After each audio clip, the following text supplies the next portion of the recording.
Welcome back. With us now is our 2010 Athena recipient, Ann Grubbs. Thanks for joining us, Ann. It's so good to be here. Thank you. Congratulations again on being named the Chamber's 25th Athena recipient. For those who are unfamiliar with the award, how does the selection take place?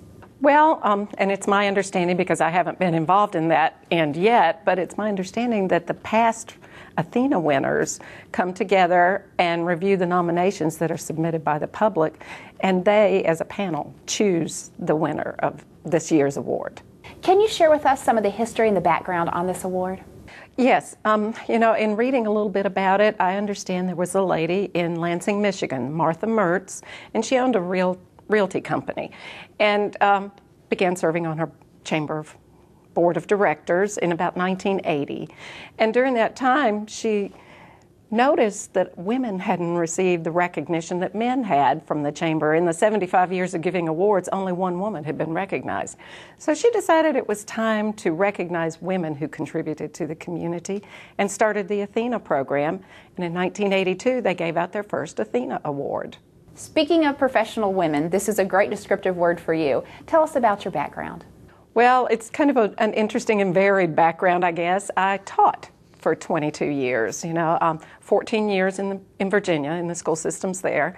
And then we moved to Kentucky in 1987, and I picked up here and taught for 6 years here in the public schools and 2 years in private. And then one day I said, I think I'm ready for a little bit of a change.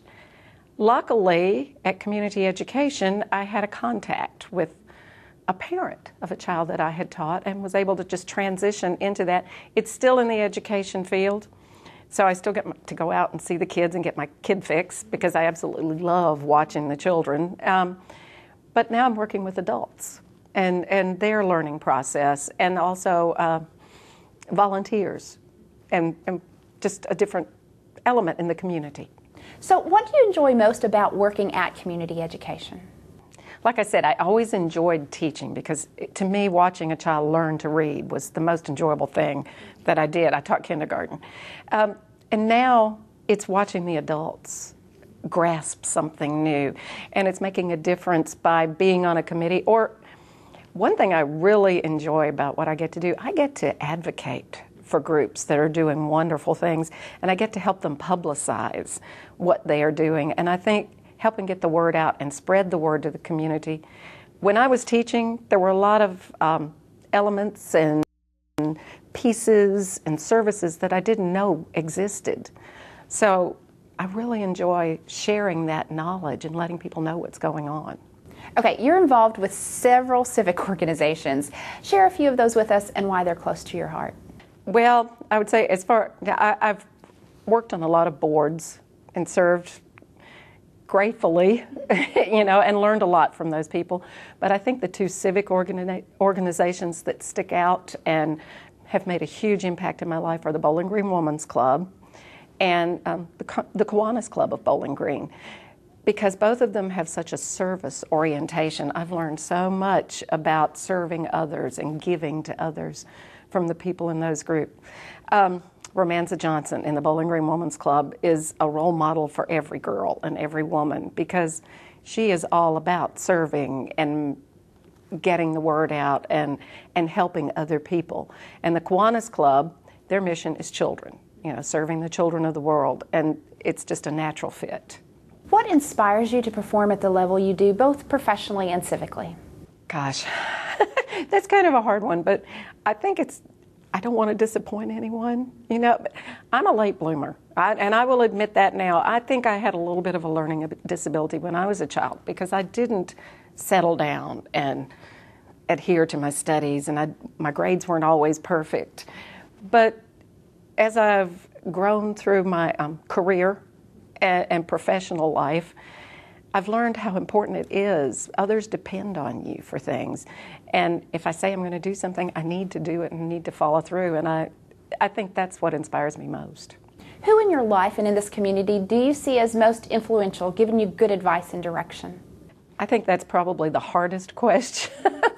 There are so many. I can't pick out any one person, woman, role model in this community.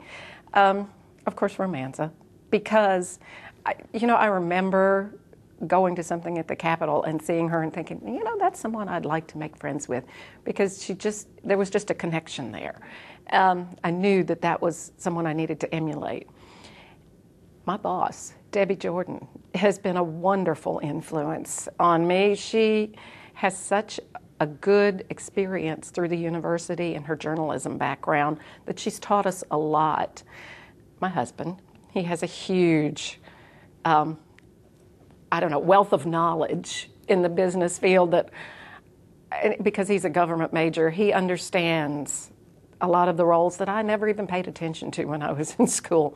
And I have to say, because you are such a professional woman, I have learned so much from working with you.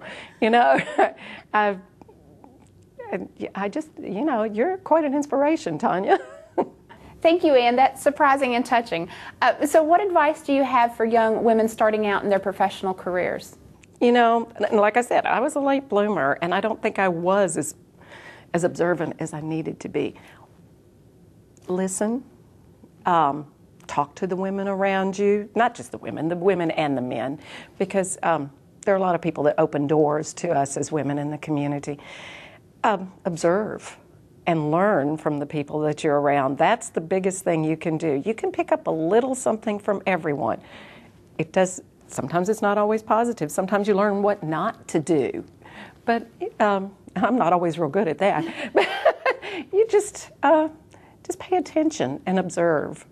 Ann, thanks for being on the show today, and we've enjoyed this journey along with you. It's been a wonderful honor, and I really appreciate it. It's still a little overwhelming and very humbling, and I truly appreciate everyone's kindness.